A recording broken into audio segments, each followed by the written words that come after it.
like sports domes for, baseball or football or whatever kind of events that, recreational type stuff. And then out here is another apartment structure as well. So, would there be a type of diet promoted? Say again? Like a type of diet for people to have?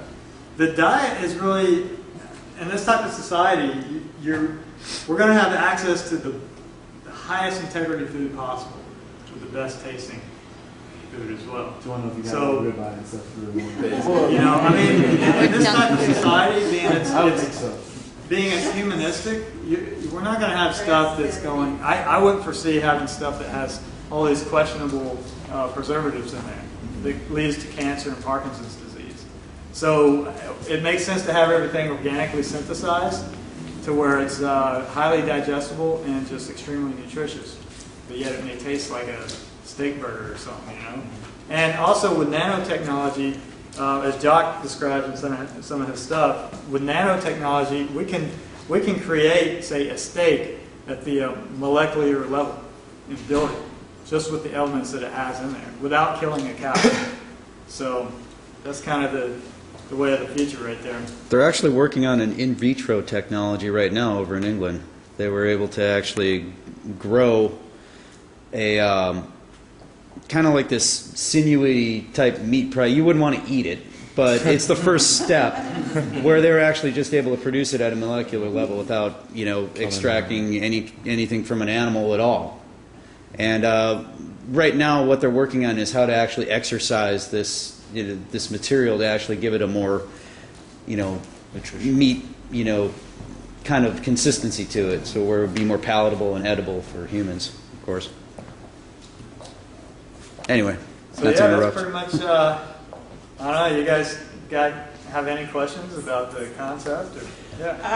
I love the concept. It's totally fucking flirt and all that good stuff. But what I'd like to know is, how do you envision this happening from what we have now? Oh, that's a good one. How do we get from there, from here to there? That's a good one. I think Victor made a great point with the 10% thing. Ultimately, what's going to happen is that we're going to have to get a consensus large enough where people say, okay, we're willing to give it a try, because a lot of people are still caught up in the capitalistic paradigm. So what you do is you start out with one city where it can be monitored 24 hours a day with live streaming, and have a lottery for people that want to volunteer from around the world, take place in the lottery, be able to live in that city according to the capacity of it that we've generated and built with it. And then from there, after running like a trial of about a year or two, and people see, you give the people option, is this something that you want to try? Just something that you think we just should go back to money. And so if it doesn't pass the trial with the people, then we can't have it exist because people just tear it down anyway. But if the people say, okay, man, that looks good, I want to try it. So you're keeping everything transparent. And then there you go with city number 2. And then after that, after city number 2, you're probably going to see an explosion of cities because nobody's going to be left out the loop. But these cities can be put all around the world. You can knock down the old ones and build these. In 10 years, the whole world can be living in these. Okay, but for example, I like the slide that talked about how many people live in San Diego now and how many square miles and what it could be if we did this kind of stuff. Again, right now, in our system that we have the coast owns this property and the city owns this and somebody else owns that, and it's all portioned out. And then people have buildings that they own. So if you wanted to do this and you had a whole bunch of people wanting to do it, but the people who have the rights, on paper at least, to the land itself say, hell no, we're not doing that because we have it and we're not going to give it to you. How do we, is the idea here that we're going to reach such a chaotic state of internal breakdown that we're all going to basically be starting from scratch? Yes. Because I really don't see the transition with the 1% You gotta have a lot of pain the before you get 40%. consensus to do something else. We kind of see the revolutionary spirit kind of spinning around. And to be honest with you, that's kind of where I see it going to. Like one of my main passions is primitive wilderness survival. I've taken some of these guys out foraging.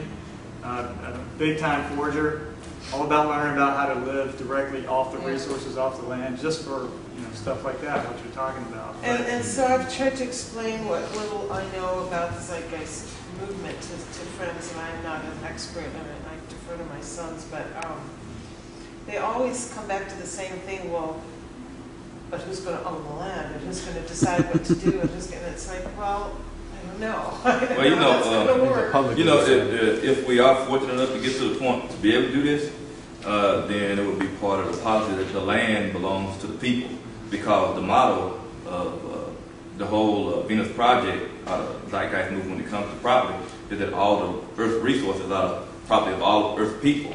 So nobody. I understand that completely. And in like Amazonian societies, or some of the ones all over the world that are still very tiny and very, very self-sufficient, they don't own the land in the sense that we understand owning.